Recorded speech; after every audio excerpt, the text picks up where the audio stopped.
Assalamualaikum warahmatullahi wabarakatuh. Nahmaduka ya ghafuru ya syakur wa humma salli wa sallim ala sayyidina Muhammadin wa ala alihi wa sahbihi asma'in amma ba'du. Yang kita hormati bersama, kita cintai bersama Kiai Haji Agus Abdul Ghafur Maimun Zubair wa ahli baiti. Semua guru-guru pengurus Al-Anwar 3 yang kami hormati. Saya banyak sekali baca literatur tentang sejarah Sayyidina Umar. Tapi tidak pernah sefaham malam ini. Karena visualisasinya luar biasa. Saya hanya kecewa dengan Abu Jahal.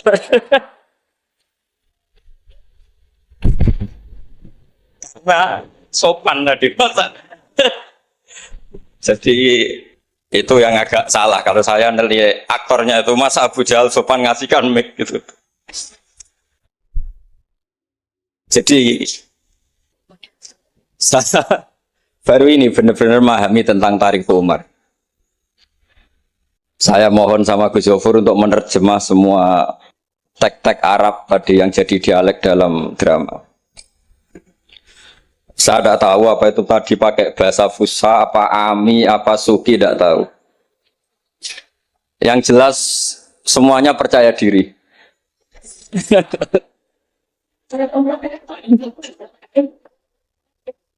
Saya itu masih ingat cerita guru saya ketika masih sekolah, masih kecil.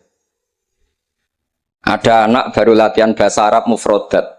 Jadi dia taunya kalau yadun itu tangan. Kalau anta itu kamu. Ya kalau jalan ya saroh. Kalau kepala ya roksun. Kalau saya ya ana. Ketika dia baru ahli mufrodat, di Arab kepalanya diusap-usap sama orang Arab.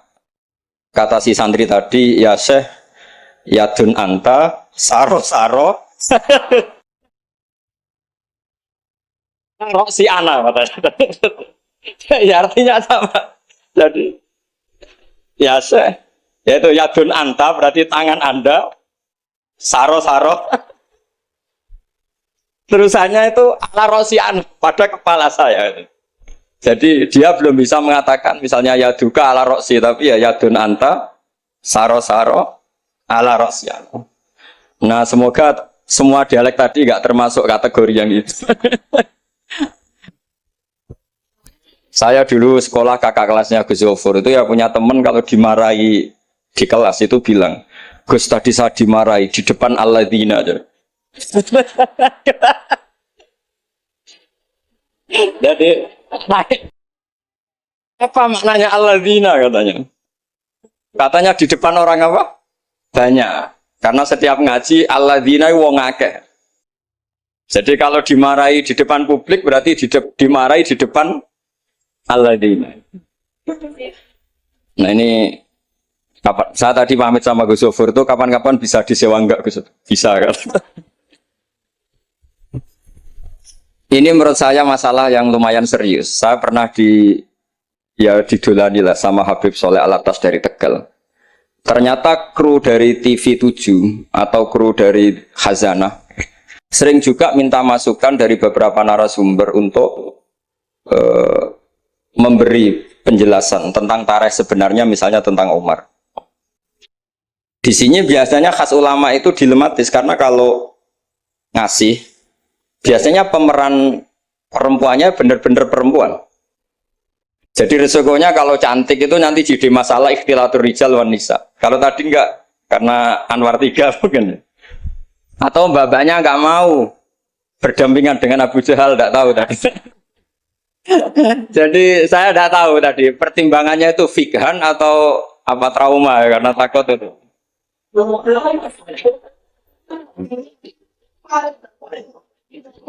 Para adik-adik santri yang saya cintai, saya bersyukur sekali karena saya biasanya nggak pernah mengacara mau itu hasanah, ini mutor ya, karena yang merintahkan guru kita yaitu Kiai Haji Agus Abdul Ghafur. Begini, saya punya usul pada anak-anak. Saya bagaimanapun sangat mencintai Pondok Al Anwar. Saya usul sama anak-anak, terutama yang putra ya, supaya tetap menghafal fikih. Jadi kalaupun ditakdir nggak bisa berbahasa Arab kayak tadi, kayak Abu Jahal dan siapa tadi, Sayyid Hamzah dan sebagainya, setidaknya menghafal ahkam fikih, al-ahkam al-fikih. Jadi saya mohon muhafadzahnya itu tidak hanya Quran lafdzon wa tilawatan, tapi menghafal ahkam. Ini penting sekali karena kelebihan kita di kampus. Ini pengalaman saya kerja di kampus. Keunggulan kita adalah kita ini hafal kepastian hukum fikih. Jadi misalnya Kangkang harus hafal meskipun nggak bisa baca teksnya, kalau iddatul mutafa'an hazaujuha itu arba'ata asyuri wa asyra. Kalau dia min dawatil hamli wa ulatul ahmali ajaluhunna ayyatu'na hamlahun dan sebagainya dan sebagainya. Ini penting sekali karena ternyata yang saya baca, beberapa orientalis atau beberapa orang barat itu masuk Islam itu karena Islam itu dianggap hukumnya itu detail. Termasuk mengatur pernikahan, perceraian, tata kelola ekonomi, tata kelola negara dan sebagainya dan sebagainya.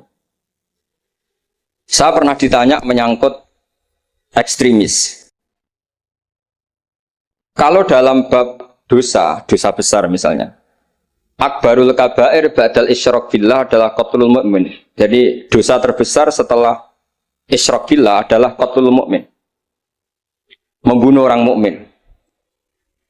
Lalu pertanyaannya adalah, kita hidup di negara Indonesia yang penjahatnya ya mukmin atau muslim, yang kadang premannya juga mukmin juga muslim.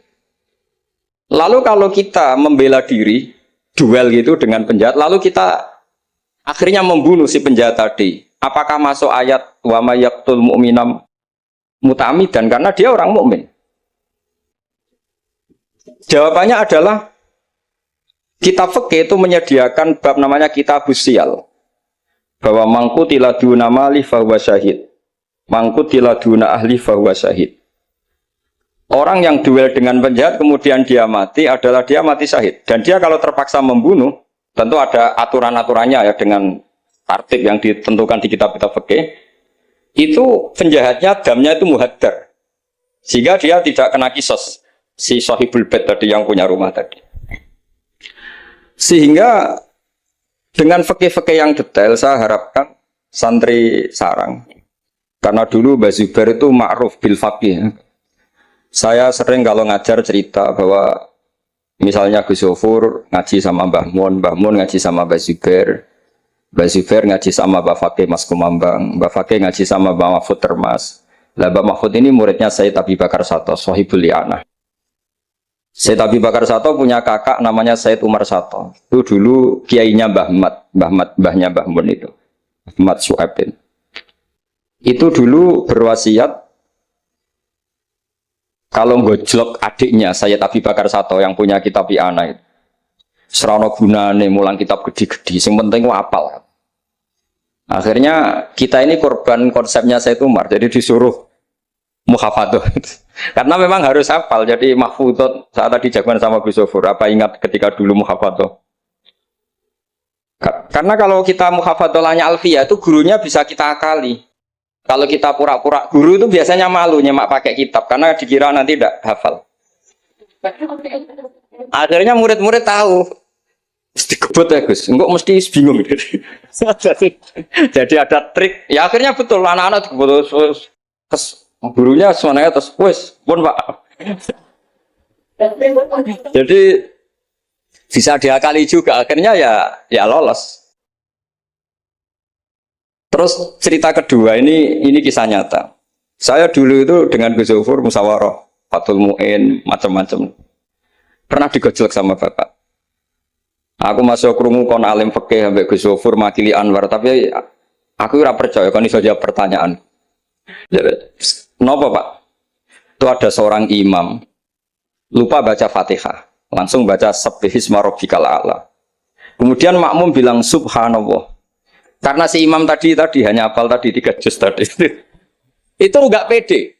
Ganti wadduha. Wadduha makmumnya masih bilang subhanallah. Akhirnya ganti surat yang dia pasti benar, yaitu ganti kulhu. Karena dia dikira kalau surat panjang itu salah, akhirnya diganti kulhu masih subhanallah. Lalu makmum tahu ini nggak ada solusinya kecuali dijelaskan secara jelas. Orang mau coba Fatihah. Nah, lah itu fikih kita. Makanya saya berharap nanti Gus Zofur juga ngarang fikih yang seperti ini. Apakah yang seperti itu membatalkan sholatnya makmum? Karena darurat. Hanya subhanallah nggak memahamkan. Dia mau tidak mau harus ngomong. Kalau masalahnya itu udah baca Fatihah. Nah ini nanti supaya jadi faksul masalahnya Anwar 3 itu kalam ini termasuk membatalkan apa? Tidak. Karena kalau cari padanan ayat Quran tentang Fatihah juga tidak yakin imamnya paham. Misalnya pura-pura baca walaqad atainaka sab'am minal mathani yang artinya Fatihah juga saya yakin imamnya juga gak paham. Jadi ini ada masail-masail fikih yang setelah ditanyakan memang fikih dulu itu tidak memuat. Kita harus kreatif, tapi bukan berarti merasa istihad untuk jawab beberapa pertanyaan. Terus cerita keempat, ini tentang guyonan-guyonan ilmiah. Dulu itu kata Mbah Mun itu sering cerita, dan ini etika modern ya. Kebetulan norma modern dalam dunia akademik seperti ini, yaitu skeptisme. Jadi orang itu harus agak ragu kalau dengan pendapatnya. Ada seorang alim itu yakin kalau orang naik bulan itu tidak mungkin karena dia percaya dengan teks Al-Qamar itu fisama Irobiyah. Tapi kata muridnya itu Kiai Kudus, semuanya dua-duanya Kiai Kudus itu Kiai terkenal semua. Kalau menurut muridnya pokoknya mungkin ya. Orang mungkin terus dia cerita qala Rasulullah gini panjang lebar. Itu bantah-bantahan itu sampai 3 jam sampai mendekati fajar. Setelah dekati fajar kata gurunya, pokoknya coraku gak mungkin. Terus muridnya bilang, alhamdulillah, ya ampun mboten napa-napa. Gurunya janggal. Kenapa kamu sekarang taslim padahal mulai tadi kamu terus bantah saya? Karena guru saya sudah bilang menurut saya. Itu haknya guru kalau bilang menurut saya. Tadi Anda bilang Pak Guru bilang qala Rasulullah. Itu Rasulullah itu milik kita semua. Jangan-jangan tafsir guru salah. Makanya saya bantah terus. Jadi itu unik. Tapi kalau sudah menurut saya, ya sudah itu menurut guru. Kalau tapi bilang kalau qala Rasul gini-gini bisa saja guru salah dalam menafsirkan qala Rasul. Ini penting sekali dalam ulumul Quranmu. Saya yakin Gus Zofur lebih tahu. Misalnya begini. Saya sering kali digugat oleh para saintis, Pak Bahak, dalam proses embriologi itu tidak ada min alakid segumpal darah. Yang ada dalam embriologi itu alak itu ya semacam zigot yang nempel di dinding rahim. Kemudian itu yang nanti jadi janin. Kalau segumpal darah ya orang keguguran. Nah, terus saya tanya, apa ada di Quran itu segumpal darah? Kata dia ada min alakin. Saya bilang, saya ini hafal Quran, tidak ada kata segumpal darah. Kalau min alakin ada kata saya. Terus tapi kata kiai-kiai itu begitu apa? Ya tapi tetap Qurannya itu min alakin, bukan segumpal darah. Yang ada segumpal darah itu terjemahannya, bukan Qurannya kata saya. Ini penting saya utarakan. Nanti kalau terbukti secara sains bahwa nggak ada proses embriologi itu segumpal darah, itu yang salah bukan Qurannya, tapi kita yang mengartikan bahwa alakin itu segumpal darah. Sehingga kalau kamu mengartikan alakid segumpal darah, kamu harus bilang ini menurut saya, bukan menurut Allah dan Rasul. Nanti kalau kamu bilang segumpal darah menurut Allah dan Rasul, berarti kalau penelitiannya salah, yang salah Allah dan Rasul. Meskipun tentu sesuai ilmu balaghah bisa saja min alakin benar-benar maknanya segumpal darah, karena untuk litahjin atau untuk litakbeh supaya manusia tidak sombong diceritakan dia diciptakan sejenis segumpal apa? Darah, bukan harus materinya dari segumpal darah tapi sejenis itu. Ya untuk supaya manusia tidak sombong. Bisa saja kalau secara balaghah demikian. Ini kembali ke Umar tadi saya ketika melihat drama Umar tuh Sayyidina Umar itu berkali-kali punya pendapat. Karena beliau tuh sering solid, sering akurat sampai penggemar beliau mengintikan hadza mar'a Allah wa ra'a Umar.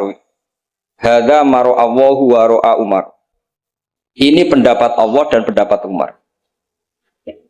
Sampai Sayyidina Umar marah besar, la taqulu hadza hukmu wa hukmu Umar, walakin qulu hadza hukmu Umar. In kana sawaban fa min Allah wa in kana khata'an fa min Umar. Kamu jangan mengatakan kalau ini pendapat Allah, tapi katakan pendapat Umar. Jadi kalau benar ya minallah, kalau salah dari apa? Umar. Tapi sekarang banyak beberapa organisasi ekstrim yang semuanya itu di atas namakan Allah. Mungkin Gus Zofur lebih tahu, lebih ngalami. Orang itu kalau benci seseorang yang kelas nasional, wah itu sudah dihujat, dimaki-maki. Kita yang menemani mereka itu juga dihujat. Wong fasik, wong keliru kok dikancani. Karena pikiran fikihnya adalah kita harus tafrik bainal haqqi wa bainal batil. Harus jelas ada demarkasi mana hak, mana apa? Batil. Itu fikih yang sementara kita pelajari. Sehingga mungkin orang enggak apa ya istilahnya akan menyalahkan lah. Saat kita bertemanan dengan orang yang macam-macam di Jakarta, apalagi orang liberal macam-macam. Tapi kalau sampean ngaji lagi di atas itu, misalnya belajar ilmu tasawuf, kita diajarkan, kalau kamu berteman sama orang dolim, ma tadri madza yuhtamu bih. Orang dolim itu kamu pun tidak tahu madza yuhtamu bih. Jangan-jangan dia yuhtamu bi husnil khotimah. Kamu juga nggak pernah tahu madza tuhtam. Apa kamu nanti tuhtam bi husnil khotimah apa suil khotimah. Sehingga orang-orang tasawuf itu melihat orang dolim ya tetap hormat. Karena tidak tahu nanti akibatnya jangan-jangan dia husnul khotimah, kita yang su'ul khotimah. Ini penting bagi anak-anak Anwar 3, murid-murid Gus Zofur, sehingga orang-orang alim itu harus kamu beri ruang, meskipun secara zahir berteman orang-orang yang macam-macam. Karena itu ada ilmunya. Kita tidak ngambil sikap itu ada ilmunya. Makanya di kitab Bidayatul Hidayah, beberapa kitab tasawuf diterangkan, kalau kamu melihat orang fasik, jangan-jangan yuhtamu bi husnil khotimah, kamu ndak. Kita ingat cerita Wahsy. Wahsy itu orang yang dilaknati Rasulullah karena qatilu Hamzah. Ketika Nabi aksara min la'nil kuffar, malah nazala qaulu ta'ala laisa laka minal amri apa? Syai'un aw yatuba alaihi. Dalam surat Ahzab ketika Allah mensifati orang munafik, itu masih ada kata wa yu'adzibal munafiqina insya'a. Masih ada kata aw yatuba alaihi. Kemungkinan orang munafik adalah Allah menyiksa mereka insya'a atau memberi tobat. Sehingga banyak ulama, terutama guru kita Syekhina Kiai Maimun Zubair, itu berteman orang macam-macam nggak masalah. Dan kadang-kadang banyak menimbulkan kekecewaan. Ini nanti nggak ada tafrik bainal haqqi wa bainal batil. Nah, saya akan menjelaskan di sini bahwa itu ada ilmunya. Ada ilmunya. Banyak orang sing la'anahu Rasulullah. Bahkan da'a alaihi Rasulullah kayak Wahsy, kayak Khalid bin Walid. Kaifa yuflifu qaumun fa'alu bi'aihim hakadha. Zaman itu binabihim hakadha. Yaitu ketika Rasulullah perang Uhud itu syujja wajjuh wa kusirat rubaiyatu wa udmiyat lisatu. Ketika Nabi babak belur wajahnya, kata beliau, kaifa yuflihu qaumun fa'alu binabihim hakadha. Tapi apa yang terjadi? Justru Khalid bin Walid itu masuk Islam. Wahsy qatilu Hamzah juga masuk. Sehingga saya meskipun punya sikap, tentu saya sebagai orang punya pilihan gaya hidup. Mungkin saya nggak akrab lah kalau sama misalnya Mas Nusron itu. Tapi kalau Gus Zofur akrab. Tapi saya menghormati, itu pasti ada ilmunya. Saya jaga jarak ya ada ilmunya. Gus Zofur berteman juga ada ilmu. Nah, ini yang saya harapkan dari Anwar 3. Mohon ilmu ini diperkuat. Karena basis terkuat peradaban adalah ilmu. Ilmu menyediakan segalanya. Saya masih ingat Gus Mek Peloso itu akrab sama bapak saya. Karena beliau senang semaan. Kebetulan pendiri semaan Jantiko itu bapak sama Gus Mek. Jamiyah anti koler dulu awalnya. Selama-lama digenti Mantap. Terus di era putra-putranya digenti Tigrul Feeling. Itu kalau jagungan sama bapak itu beliau bilang intinya begini. Iya, nahi mungkar, kenal era gelem kok nahi mungkar. Oleh proses piye, oleh tarbiyah piye kenal era gelem. Meskipun tentu anak-anak tidak saya sarankan seperti Gus Mek, karena jadab Anda tidak mesti sukses kayak Gus Mek. Nah, itu kan resiko. Karena untuk sukses itu butuh keramat, butuh macam-macam lah. Kalau sampean latihan gitu pasti ditangkap keamanan itu. Karena itu masalah gitu kalau di pondok masalah. Tapi apapun itu, kita punya cukup khazanah ilmiah untuk melihat itu. Saya berkali-kali kalau acara di Pondok Hajan sering bilang, berteman orang fasik itu tidak boleh. Wa ingkana dasarin fajan dibu suratan. Kalau berteman orang fasik itu nggak boleh karena nanti ketularan fasik. Tapi kalau dibalik, pertanyaannya dibalik. Mbah niki membina orang fasik. Dan di antara membina tentu prosesnya itu berkawan macam-macam. Kalau dibalik itu menjadi haram apa halal? Bukan dibahasakan berteman orang fasik, tapi membina orang fasik. Ini penting saya utarakan karena khazanah kita itu banyak. Saya berharap ulumul Quran di sini sampai yang seperti itu. Saya beberapa kali belajar kitab Hayatus Sahabah. Di situ ada satu aplikasi Ahkam Al-Quran, baik yang fiqhud dakwah maupun fiqhul ahkam. Saya di situ yang paling saya kenang adalah cerita-cerita misalnya termasuk yang dikutip Habib Zain bin Sumit dalam kitab Al-Manhajus Sawi. Suatu saat ada ustadz, saking semangatnya nahi mungkar karena si Harun Rasid sering salah, didatangin. Kata si ustadz tadi, inni nasihun lak, famusyaddidun alika, fala tajidanna fi nafsika aliyya syai'an. Saya akan memberi nasihat Anda, tapi saya agak ekstrim, agak keras. Mohon kamu jangan tersinggung, Anda jangan tersinggung. Anda ya Amirul Mukminin jangan tersinggung. Tapi apa kata Amirul Mukminin Harun ar-Rasyid? Uskut ya jahil. Kamu ustadz bodoh. Terus fa inna Allaha ta'ala qad arsala man huwa khairun minka ila man huwa syarrun minni. Ini saya terpaksa bahasa Arab karena tadi takut kalah sama Abu Jahal tadi. Jadi ini mohon sekali ini kompetisi. Jadi kalau Abu Jahal saja bisa bahasa Arab, masa saya kiai tidak bisa bahasa Arab. Jadi saya tadi itu ya kan di Abu Jahal saja bisa bahasa Arab. Fasih lagi tadi. Yang saya kecewa dia sopan ngasihkan mic tadi. Duduknya sudah benar gak sopan tadi. Sudah benar jadi memerankan Abu Jahal memang harus gak sopan. Tapi semoga berakhir nanti diteruskan jadi Abu Jahal repot. Nah ini kata Harun ar-Rasyid. Inna Allaha ta'ala qad arsala man huwa khairum minka ila man huwa syarrun minni. Wa ma'a dzalika qala ta'ala faqula lahu qawlan layyinan la'allahu yatadzakkaru aw yakhsha. Tentu kita tahu Allah mengutus Musa dan Harun atau Musa saja yang populer. Musa itu man huwa khairun minka, tentu Musa itu lebih baik ketimbang Anda. Ila man huwa syarrun minni, tentu Fir'aun itu lebih buruk ketimbang saya. Itu saja masih ada aturan faqula lahu qawlan layyinan. Kamu harus ngomong yang halus. Kok kamu dakwai saya mau pakai kasar? Akhirnya si Fasakata tadi yang gurunya langsung ustadz, yang ustadz tadi langsung diam dan ngakui kalau Harun ar-Rasyid lebih alim ketimbang dia. Nah saya harapkan nanti ulumul Quran di setai 3 itu tidak sekedar mengenali mufrodat, tapi mengenali makna terjemah, juga makna yang bisa disimpulkan dari ayat-ayat Qur'aniyah. Sehingga nanti keyakinan saya ya, apapun berubahnya zaman, nanti Quran itu tetap bisa dibaca kalau cara maknani seperti itu. Tapi kalau Anda maknani mufrodat, resikonya adalah mufrodat yang disebut itu kadang sudah tidak ada. Yaitu tadi misalnya wal khayla wal biwala wal hamira litarukabuha wasina. Tentu sekarang kita naik Innova, kita naik mobil, bukan naik khayl, bukan naik biwala.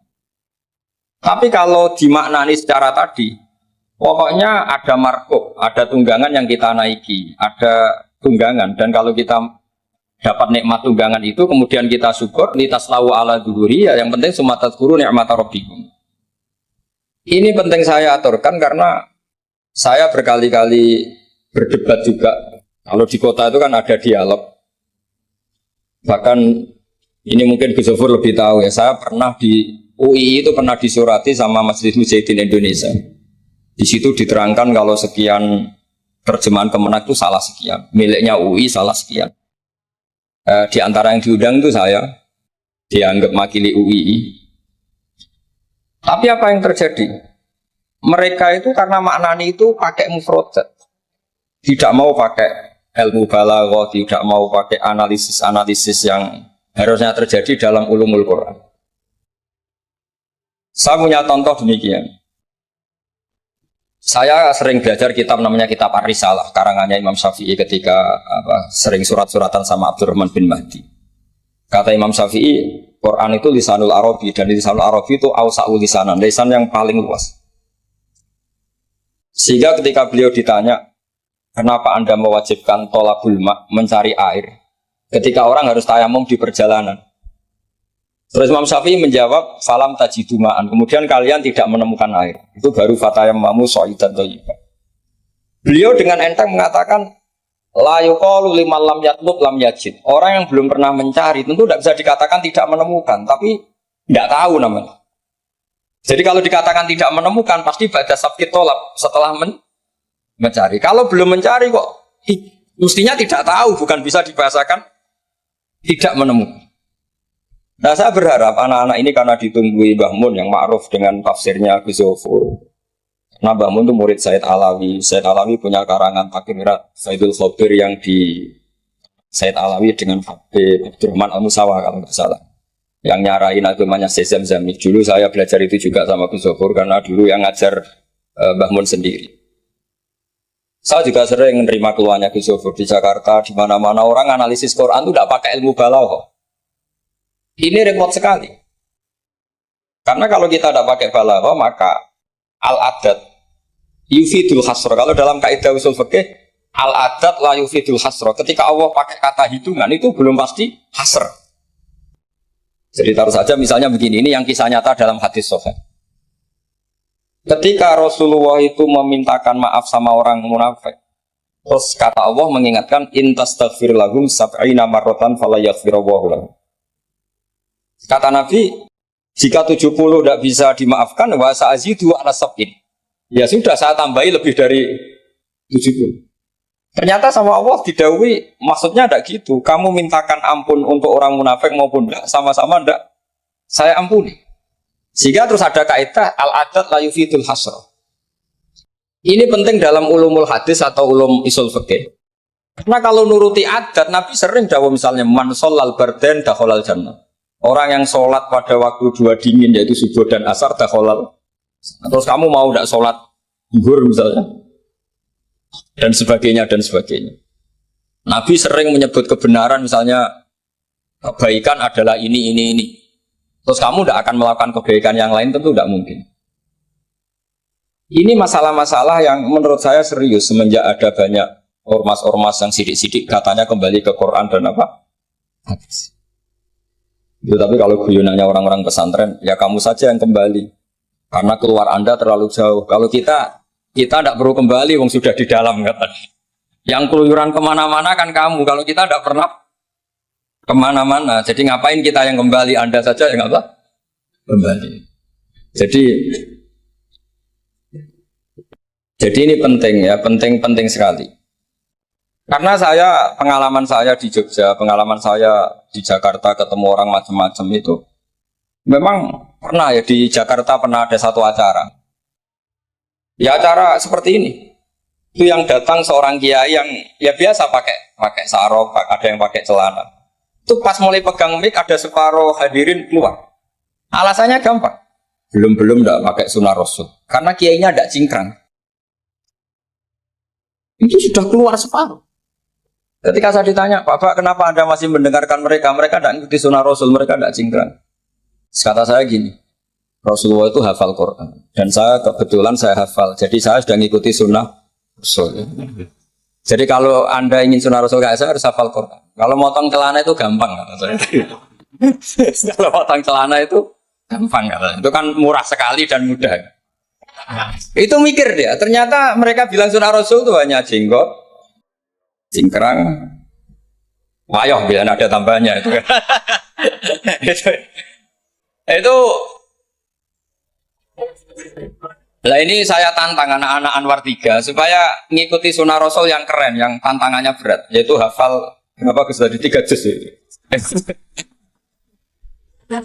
Itu saya tuh sering protes sama anak-anak. Itu nanti kalau ketemu malaikat Jibril, Anda dianggap mengikhtisar Quran. Masa Quran 30 juz jadi 3 juz. Itu kan kayak kitab Mukhtasar Jiddan dari kitab besar terus diringkes. Saya tidak bisa membayangkan kalau Anda nanti ditanya malaikat Jibril, kenapa Quran 1 turunkan 30 juz jadi 3 juz. Ya tapi Karena ya itu tadi, karena saya yakin Gus Zofur orang alim itu tadi kaidahnya itu malayudrokukulu, layudrokukulu. Kalau nggak bisa semua jangan sama sekali. Ini sekedar pengalaman untuk anak-anak. Kalau di pondok Quran itu sampai dari sekolah itu buatan berani. Karena dikira kayak sudah sampai 30 juz. Memang pondok Quran itu unik. Anak-anak itu bisa lanya juz 12, juz 13. Tapi juz amma itu tidak hafal. Karena ketika menghafalkan itu tidak kober ngapalkan yang juz amma. Memang hafal betul juz 7, juz 8. Tapi juz amma kadang nggak bisa. Buat duha kadang nggak bisa. Imam Mitraweh kadang nggak bisa dia karena dia besar kober karena ngapalkan Quran itu kan berat. Pernah suatu saat saya itu tahlil jejer santrinya bapak. Dia tahlil kulhu, ojo tahlil kulhu. Itu juz 30, koyo apal 30 aja gitu. Jadi untuk baca kulhu itu memang harus urut setelah melewati juz 1, juz 2 sampai juz 3. Sampai seperti itu. Gayane maca kulhu kayak wis apal juz 30. Sehingga di pondok Quran tuh enggak ada yang berani terus juz 30 karena kesannya kan sudah. Iya, jadi itu tradisi yang mungkin ya mungkin beda itu. Saya sendiri juga agak seneng kalau ada santri kok terus juz 30 itu kok melete itu kok sudah. Nah ternyata di sini saya ketemu santri-santri yang jurus juz 30 terus ini. Wah ini menurut saya ini agak masalah dalam tradisi saya ya, dalam tradisi kami. Jadi ya itu tadi karena cara pandangnya beda. Jadi cara pandangnya beda. Tapi saya berkeyakinan memang saya sering ketemu Gus Iit, adiknya Gus Zofur itu. Beliau sering cerita ke saya, Gus kalau bisa nanti sarang itu semacam kayak Islamic Center. Karena kita tahu semua kayak apa alimnya Gus Naji, kayak apa alimnya Gus Zofur, alimnya putra-putra Mbah Mun. Sesuai bidang spesifikasi ilmu masing-masing. Saya sering nasihati yai bahwa semuanya itu ada ilmunya. Tadi misalnya Anda tidak tegas sama orang fasik, itu ya ada ilmunya. Karena mungkin kita tawaduk la nadrima yuftamu bihi. Kita tidak tahu si fasik tadi yuftamu bi apa, kita tidak tahu. Kita sendiri nggak pernah yakin kalau kita nuftam misalnya bagus nih khotimah. Saya kalau di Jogja ketemu orang liberal, ketemu orang macam-macam, saya pakai ilmu itu.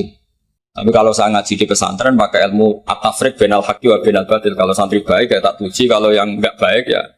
Tapi yang jelas nggak tak saboyong. Karena pondok saya bilang tidak punya adat boyong. Kata bapak, hak kena keramat. Santri sing beling dilalah boyong, tapi jogeman boyong gitu. Jadi berarti karena kalau musuhnya boyong berarti tidak keramat karena pakai kriteria fikih tadi pakai. Ini penting saya aturkan karena jangan sampai khazanah kearifan wali songo yang kancanan orang macam-macam. Ada 7 hari ya diterima, 40 hari ya diterima. Zaman itu ya nggak diterima sebagai khurafat bid'ah ya enggak. Sehingga menurut saya wali songo itu adalah panutan di mana itu semuanya diselesaikan bil ilmi. Bukan karena emosi aksi reaksi itu enggak, semuanya bil ilmi. Saya pernah baca kitab Al-Minanul Kubur karangannya Imam Sa'roni. Beliau cerita sebagian ilmu itu sudah keluar dari afdholiyah karena satu kondisi. Misalnya sebaiknya amal itu sirron. Tapi kenapa guru-guru kita Mbah Mun sendiri sering pengajian besar, Gus Zofur, banyak lah yang mau acara besar. Saya sampai sekarang nggak pernah punya acara besar. Wiling-wilingan saya yang pengagum sirron gitu. Tapi ternyata di kitab-kitab kita, kata Abdul Hasan Asyadili mengatakan a'linu bito atikum kama yatadzaharu ghairukum bil ma'asi. Maksiat di Jakarta di mana-mana begitu ekstrim, dangdut begitu terbuka, diiklankan besar-besaran. Tapi kalau pengajian nggak besar-besar, dulu itu pengajian itu nggak ada yang besar karena mahal. Dulu orang soleh itu ciri utamanya adalah khifatul ma'unah, biayanya sedikit. Sekarang karena mereka besar-besaran menyebarkan maksiat, kita akhirnya kata Abdul Hasan Asyadili, kamu kalau to'at harus iklan, a'linu bi to'atikum, kalau to'at harus dipertontonkan. Sehingga seneng saya misalnya tadi dipertontonkan anak-anak ahli bahasa Arab, sampai Abu Jahalnya saja bisa. Wah itu kan satu prestasi yang luar biasa. Kalau Abu Jahalnya saja alim, apalagi yang tidak Abu Jahal. Apalagi Abu Jahalnya tadi sopan, wah itu bagus sekali itu. Itu pasti Abu Jahal kecewa itu diperankan orang yang sopan. Itu udah gue banget katanya. Itu pasti kecewa. Abu Jahal itu pasti kecewa. Jadi ini penting ya, karena kita punya guru yang al-mutabakhir seperti Mbah Mun, seperti Gus Zofur. Jadi kita harus baca kitab tuh banyak. Oke, ada haram yang kita tegas, ada halal yang kita tegas. Misal al-halalu bayyinun wal haramu bayyinun. Tapi selalu ada masalah yang wa bainahuma umurun mustabihatun. Ada sesuatu yang memang dari awalnya enggak jelas. Kalau sesuatu itu enggak jelas, kita harus bersikap enggak jelas. Jangan sesuatunya enggak jelas, kita sikapnya jelas. Ini penting kolaborasikan karena sekarang tuh orang banyak yang ekstrim dengan dalih ilmu. Kadang dengan dalih qala Allah Ta'ala, qala Rasulullah. Itu pesannya Sayyidina Umar. Kalau bisa jangan. Karena makna yang tasreh, makna yang eksplisit, makna yang sorry seperti itu, jangan-jangan subjektivitas Anda. Seperti tadi si Ustadz tadi ketika dia tegas, dia seakan-akan bawa mandat Tuhan kalau saya harus kulil haqqa walau kana murron misalnya seperti itu. Tapi setelah diingatkan Harun ar-Rasyid bahwa Musa yang termasuk afdalul khalqi tentu, termasuk orang-orang pilihan, ternyata masih disuruh sopan hanya kepada siapa? Fir'aun, yang jelas toh. Ini pelajaran bagi kita, makanya saya ketika datang di acara Mbak Najwa itu, mungkin yang saya agak beda, itu kalau Pak Quraisy Shihab kata Mbak Najwa itu kan kalau cerita nulis buku katanya kami, karena takut kalau bilang saya tidak mewakili guru-gurunya, tidak mewakili ulama-ulama dulu. Tapi kalau anak-anak Anwar 3 tidak harus seperti itu, boleh nggak apa-apa kata saya. Jagani nak salah itu, sing salah sampean tok. Itu kalau musonep ngarang kitab bilang kami, itu Gus Zofur ke bawah nanti. Jadi saya itu dalam konteks itu udah sependapat. Karena resikonya tinggi sekali. Misalnya ngarang bahasa Arab bilang kami jebule tadi yadun anta saro-saro ala rosi anak gitu kan. Itu fatal sekali. Terus ini yang terakhir karena saya tabarruk sama para sahabat. Ketika tahun kedua tadi Gus Zofur menyinggung perang Badar. Ketika tahun kedua itu baru kedua dari Hijriah. Itu para sahabat itu sudah banyak yang hafal Quran dan faham, padahal baru tahun kedua. Yaitu yang bawa itu Mus'ab bin Umair. Itu ketika Rasulullah mau perang Badar dan istasyarah, meminta musyawarah sama orang-orang Ansor, istasyarah Ansor. Karena orang Ansor itu hanya punya kompensasi jika engkau ya Rasulullah ke Madinah, Yasrib dulu, maka kita akan melindungi engkau sebagaimana kita melindungi nisa'ana wa abna'ana. Tapi masalahnya perang Badar itu Rasulullah harus keluar dari Medina. Rasulullah sehingga khawatir jangan-jangan orang Ansor tidak berkomitmen dengan perjanjian itu karena itu di luar apa? Perjanjian karena sudah keluar dari Madinah. Ketika istasyarul Ansor, apa kata itu? Mikdad bin Aswad, ada yang nulis Mikdad bin Amr. Karena bapaknya namanya Amr, cuma dia masyhur disebut Mikdad bin Aswad. Ada rawi yang mengatakan itu Sa'd bin Mu'adz, tapi yang jelas itu Mikdad bin Aswad. Ini ingat ya, tahun kedua dari Hijriyah. Apa kata Mikdad? La naqulu laka kama qalat Banu Israil fadhhab anta wa rabbuka faqatila inna hahuna qa'idun. Walakin idhhab anta wa rabbuka faqatila inna ma'akuma muqatilun. Ya Rasulullah, kamu jangan khawatir kalau kita-kita ini pecundang kayak orang Bani Israel. Orang Bani Israel itu kurang ajar sekali. Mereka yakin kalau Musa itu orang hebat. Dan tentu Allah adalah zat yang super. Ala kulli syai'in. Kalau Allah itu superior, kemudian kamu kenapa susah-susah ngajak kita? Buat jenengan sama Allah datang melawan Jababiro, tak tunggu beritanya. Itu kadang-kadang santri sekarang ya kayak Bani Israel. Itu kalau ngerti kiainya keramat, misalnya Gus Zofur lari seminar keramat, terus kiai itu juga serasa diaturi gitu. Jadi kadang keyakinan itu ya salah. Seperti tadi, Nabi Muhammad itu para pangeran, nak perang rasa dibantu, kan bisa melibatkan Jibril, Israel kan selesai. Itu bisa fatal kalau seperti itu. Banyak loh kiai-kiai keramat ngeluh itu karena santrinya terlalu kultus keramat, terus santrinya orang mikir kiai ini. Ini buatan nyindir, fakta gitu, terus biasa mawon. Dan terus menurut saya itu tradisi yang salah. Kalau di Sidogiri itu santri yang paling miskin pun itu misalnya akhir sana, tapi nggak perlu ditiru. Gus Zofur itu orangnya ikhlas, nggak perlu ditiru. Itu misalnya santri 100 sih urunan 10.000-an, 20.000-an diaturkan gurunya. Karena adat Madura itu panen jagung ya gurunya punya hak, panen apa saja ya gurunya. Itu tidak nunggu kaya. Kalau adat Sarangan tidak nunggu jadi alumni, jadi kaya baru ingat kiainya. Itu kalau tepahan kiainya sudah meninggal kan terus repot gitu. Itu kata orang tadi siapa itu Mikdad bin Aswad. La naqulu laka kama qalat Banu Israil. Fathab anta wa rabbuka faqatila inna hauna qa'idun. Walakin idhab anta wa rabbuka faqatila inna ma'akuma muqatil. Tapi silahkan ya Rasulullah, engkau berangkat. Kita akan mengikuti engkau ikut perang. Artinya apa? Mereka bisa memahami Quran meskipun itu kisah tentang Bani Israel. Mereka tahu sindiran Quran, mental yang benar kayak apa, yang salah kayak apa. Dan itu yang ditiru kitab Fathul Mu'in. Misalnya kitab Fathul Mu'in menulis begini. Misalnya ya, wa tusannu misalnya as-sholat binasatin atau wa yusannu nasatun di sholatin. Disunatkan kalau mau sholat itu sumringah, kelihatan happy, kelihatan senang. Wa yusannu nasatun di sholatin. Terus di penjelasannya sederhana. Fa inna Allaha ta'ala dzamma li tarikihi wa qala wa idza qamu ila sholati qamu kusal. Kalau mau sholat itu harus kelihatan sumringah, happy, kelihatan senang, isyik. Bronto mau sholat, mau ketemu Allah munajat. Karena Allah itu mengkritik orang yang meninggalkan nasyat. Yaitu kalau mau sholat aras-arasan. Terus beliau menyitir wa idza qamu ila sholati qamu kusal.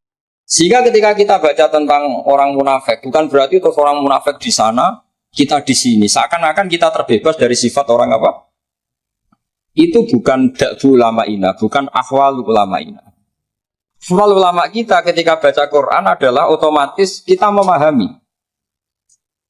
Dan memahaminya itu bisa mafhum yang luar biasa kayak tadi. Kayak yang saya ceritakan tadi Harun Ar-Rasyid, kayak siapa tadi Mikdad bin Aswad, dan kayak tadi Fathul Mu'in misalnya. Sama dengan model-model karangan Imam Ghazali. Imam Ghazali kalau ngarang kitab itu sebenarnya sederhana. Setelah kita teliti itu semuanya ya sederhana sekali. Artinya ayat yang dikutip itu sering kita baca. Tapi beliau secara indah, secara menakjubkan, itu bisa ngambil kesimpulan yang luar biasa. Saya punya kitab Mufrodat yang dikarang oleh beberapa ulama. Dan beliau cerita tentang kehebatan Sayyidina Ali dalam menafsirkan Quran. Kata Sayyidina Ali, saya tidak bisa membayangkan dahsyatnya angin ketika mengobrak-ngabrik kaum Mu'ad. Karena anginnya angin balilo, tidak terkendali. Ya, karena Allah punya tradisi begini, kata Sayyidina Ali. Wa im min syai'in illa indana khazainuhu wa ma nunazziluhu illa biqadarin ma'lum. Segala sesuatu itu terukur dan saya turunkan juga dengan ukuran yang pas, biqadarin ma'lum. Tapi ketika Allah mensifati angin yang untuk kaum Ad disebut birihin sorsorin atiyah. Atiyah maknanya balilo, pakai tak. Ya, pakai tak. Terus yang sebagian ayat tentang Nabi Nuh. Inna lamma taghal ma'u hamalnakum fil jariyah. Togo itu maknanya lacut. Jadi air sudah gak terkendali, kayak di luar kendali malaikat. Sudah togo, sudah balelon. Saking balelonya yang main hantam saja kata Sayyidina Ali. Sehingga dua ayat ini menunjukkan betapa dahsyatnya banjir karena diredaksikan taghal ma'. Begitu juga betapa dahsyatnya angin karena disebut birihin sorsorin atiyah. Jadi yang namanya atiyah itu pakai tok ya. Ini ain tok ya, ini yang pakai apa? Ain alif ta. Jadi dari mufradat ini kelihatan bahwa benar-benar dahsyat. Karena Allah punya adat segalanya terukur. Ternyata di situ disebut tohornya semuanya sudah keluar dari apa? Ukuran. Ini saya mohon sekali karena anak-anak Anwar 3 ini menangi Mbah Mun, menangi Gus Sufur. Saya sendiri diminta beliau bantu ngajar di sini. Jadi saya mohon sekali karena ini banyak ya nabi al-ilmi lah, banyak sumber-sumber ilmu. Tolong sekali dimanfaatkan yang baik. Terutama anak-anak yang di muhadharah ini kajian-kajian fikihnya itu harus dihafalkan. Karena hafal ini sanad kita. Dulu Mbah Mat itu ngaji sama Said Umar, kakaknya Said Abi Bakar Sato. Memang semua kitab itu harus mahfudz, harus dihafal.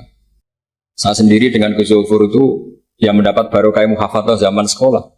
Dulu kalau nggak muhafadzah itu nggak naik. Tapi ya dulu bisa diakali ternyata itu. Dulu Mbak Fakih itu ahlinya Fa'ati. Jadi kalau ada orang anak gak naik ditanya. Song kena ramuga pening di terminal bah. Ngoten niku bapake terus diunggahno, kata beliau, nak nganti ning terminal dadi wong nakal aku sing kedosan. Mergo tadi mayu adi ilal haram nggih. Haram. Sehingga dulu masyhur kalau anak-anak tidak naik itu sudah kong kali kong. Mau nak takoki muni ning terminal yo. Karena kiai itu mesti pantangan. Taman kalau nggak percaya coba aja anak yang nakal mau boyong terus disowankan Gus Zofur. Gus, nak jenengan boyong balik mereman malih. Mikir, mesti kiai itu mikir. Tapi jangan pakai loh. Ini kan cerita dulu. Sehingga anak-anak yang nggak mukhafadhah itu mesti ada yang anak-anak lugu ditanya bapak. Kalau nggak naik ning dicong ini, masya Allah, alhamdulillah. Ya orang munggah tenan. Jadi cara pandang kiai itu unik. Makanya ilmunya kiai susah dianalisis ini karena unik. Ya seperti itu. Ya saya harap ilmu ini gak jadi gak jadi masalah bagi anda. Terus nanti anda menteror Pak Musonef.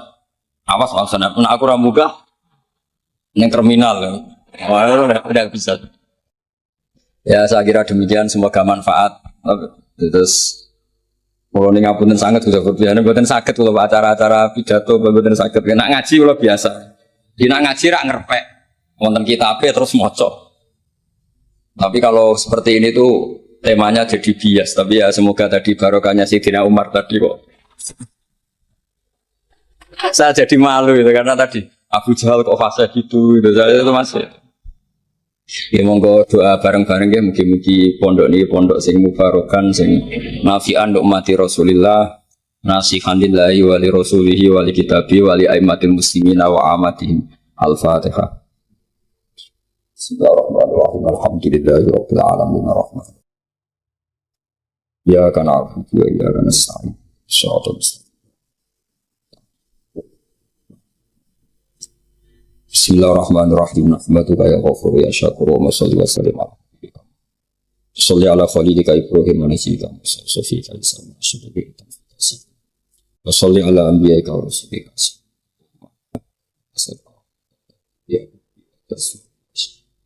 Ya Allah tarud bihal fitnah wa tarud bihal fitnah wa tarud bihal fitnah